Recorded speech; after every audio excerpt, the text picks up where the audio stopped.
In my last video, we talked about how to survive the day-to-day of burnout, especially when you're experiencing workplace burnout. And we talked about tools like detachment, at-work rituals, values, evaluation, and more. In this video, we're going to be talking about how to make changes in our lives while we're experiencing that burnout. So ideas in the previous video helped us feel a little less bad, hopefully on a day-to-day basis. Now we're actually trying to make a change so that we can more consistently and lead more fulfilling and joyful, meaningful lives. So I'm largely going to be discussing working toward a new change as that change being a new job.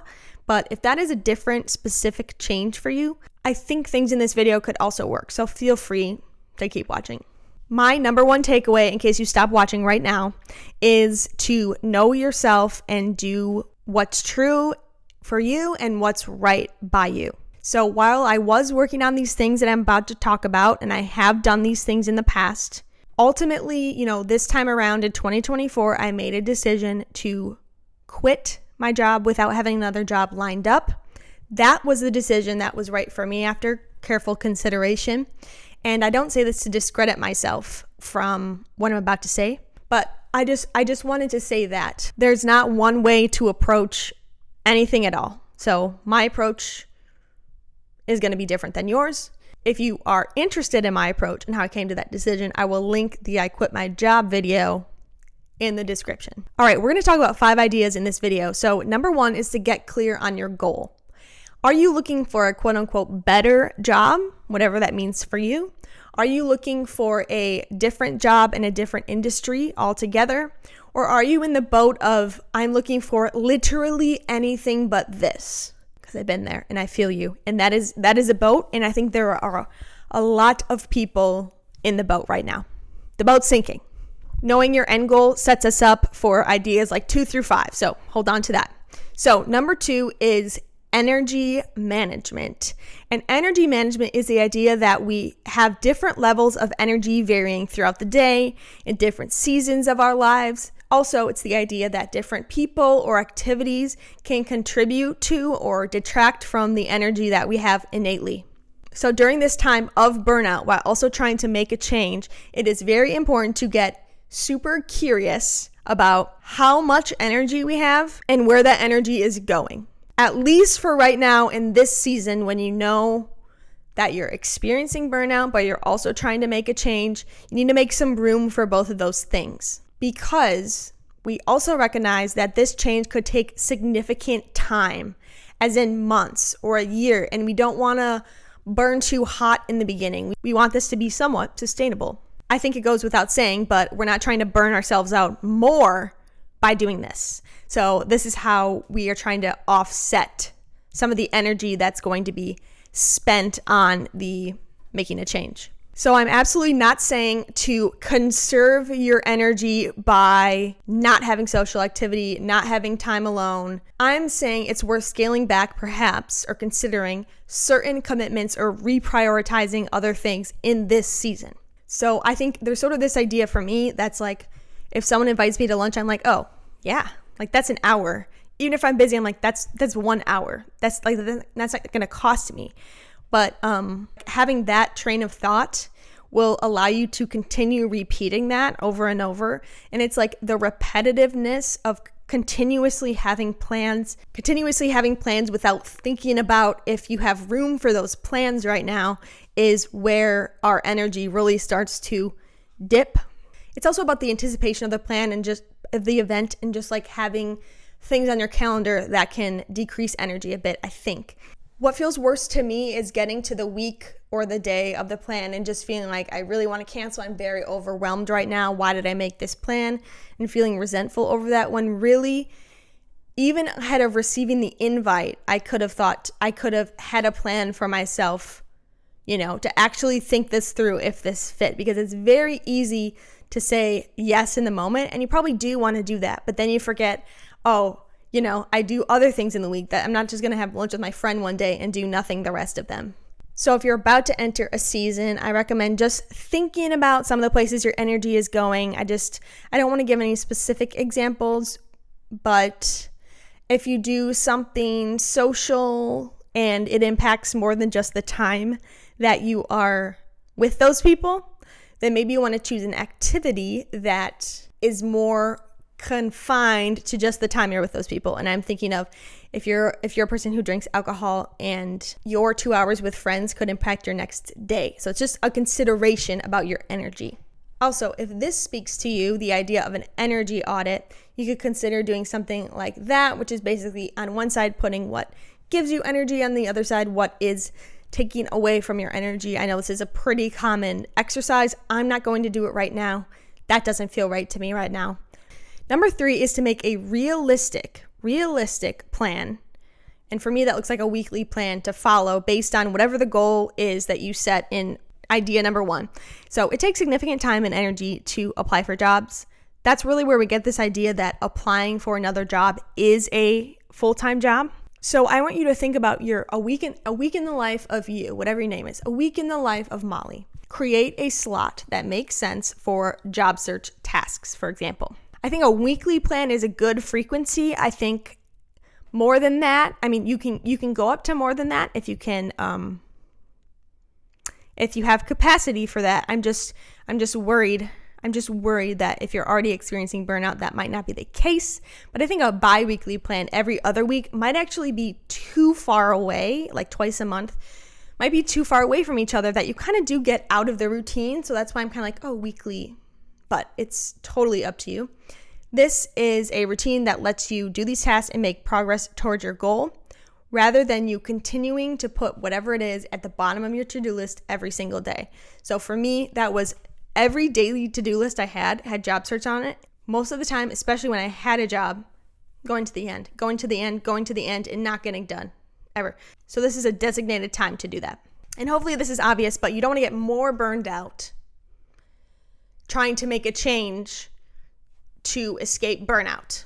Putting this task in a specific time box or time slot can hopefully also help stop your brain from guilting you. You know, when you are watching TV on a Tuesday night and your brain's like, oh, you should be doing this. You should be doing this. You can say to yourself, I did that on X day, or I do that on X day. The hard part is that you actually have to do it on that day then. You have to keep with that rhythm. Otherwise, the self that's guilting you is not going to believe the current you, the ideal you, and then the guilty you is just going to keep guilting you. That's like what it does. Idea number 4 is to have a variety of motivations in your motivations toolkit. This is going to be unique to you, but I'm going to talk about 3 things that were helpful and have been helpful to me. Number 1 is mindset. We could have a whole video on mindset here. I mean, even just me talking about the fact that this is kind of a heavy thing to do, is me having a mindset about it. Anyway, mindset. Make it as fun and as easy as possible. So I read this book and I got this idea from Feel Good Productivity by Ali Abdaal. He is originally a YouTuber. I ask myself, how can I make this task, usually this task that I'm avoiding or that's very big, as easy as possible, and just like brainstorm what that looks like. So just an example is like in my head, I was like, I need to basically have a custom written cover letter for every single job that I apply for. And that was putting me off because it just felt it's taxing to rewrite in that way, to write and rewrite like shit about yourself in that format. It's just not exciting. And I was like, oh, I just need to make it as easy as possible. If that's where I'm getting tripped up, then have a template, just change out the name now, any of those things to help me either bypass or get through that task really quickly so that it stays easy for me and there's less friction. Also, how can you make this fun? Can you make it a Saturday thing where you have coffee and you get really caffeinated and you just do this and it's super lovely, or you do this by the fireplace on Saturdays or something? Making it fun will make you less resistant of doing that thing. And this could be a challenge because it could be a challenge. So I challenge you. The next thing I talked about a little bit already is the idea of body doubling. Comes from those who have ADHD, experience ADHD tendencies. Having another person do the thing that you're doing, or even just come and sit by you while you do one particular task, can be really helpful in getting you able to do that task, motivated to do that task, and then also like finish that task, spend the time on it. So body doubling with a friend could also be in person or online, sort of like we talked about earlier. That's a good one. That's a good one in my motivation toolkit. And then finally, visualizations can be helpful. Visualize your new life or your job. Visualize your current stressors reducing or disappearing. Visualize what it will feel like to submit your resignation. Write your resignation. Visualize what it will feel like to not work there anymore.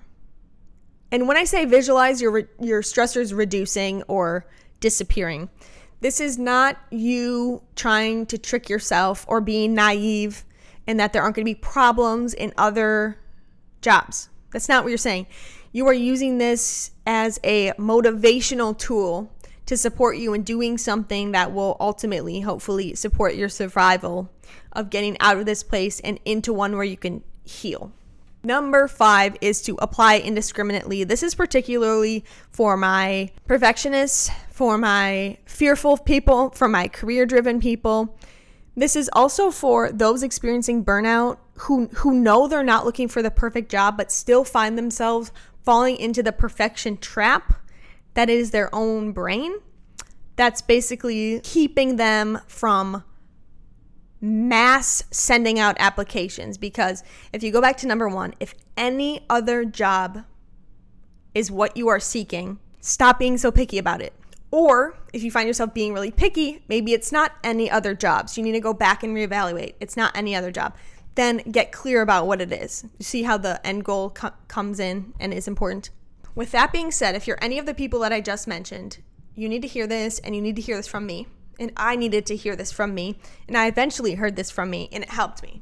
Stop tweaking your resume and just submit it. Removing or adding a line from your resume probably is not going to change anything. The people who have posted these job postings know what they're looking for already. And in my experience, resumes, at the first time around are not read very closely at all. They take the overview of the resume, the gist of your experience, if it matches with what they're looking for, which may or may not actually be listed in the job description. Sometimes it's a bit different. Or they look at the entire application material as a whole. They aren't close reading your resume. I will say, understand that there's software for resume readings and things. I think normally that's for big companies. And so that was not what I was applying to. Maybe you're not going to be applying for that either. And that most likely people are going to be reading. I'm speaking more to people here. So just submit it. Stop tweaking it. Stop tweaking that sentence in the cover letter. It's not going to make a difference. Even if you are looking for a specific job, same thing. I think you can definitely spend more time and energy on that one because it's more interesting to you. You think you might have a better shot. You really want this one, whatever the reason. That's fine. But there gets to be a point when you need to make it a PDF and submit it. You can't get so caught up in your idea of perfection that it stops you from submitting the thing, missing the deadline, getting too attached to the idea of you working at this place, but you haven't even submitted it yet. I actually find that maybe a fourth, maybe less, maybe a fifth of postings for jobs weren't actually real postings. It's not that they were bots. It's that the company meant to take them down. They got taken down within a day. They found someone internally. It wasn't supposed to be up that long. All of those things happen too. And you don't want to find yourself having spent 2 hours, whatever amount of time makes sense for you, but 2 hours on this one application that then they're like, oh, sorry. Yeah, that accidentally wasn't supposed to be posted. Or we actually already had someone for that. I don't know why that was up. Who did that? So I'd love to hear from you what you are working toward a change on. So leave me a comment or DM me over on Instagram, and also let me know what stuck out to you in this video, what got you thinking. So I'll see you in my next video. I thank you so much for watching as always, and goodbye.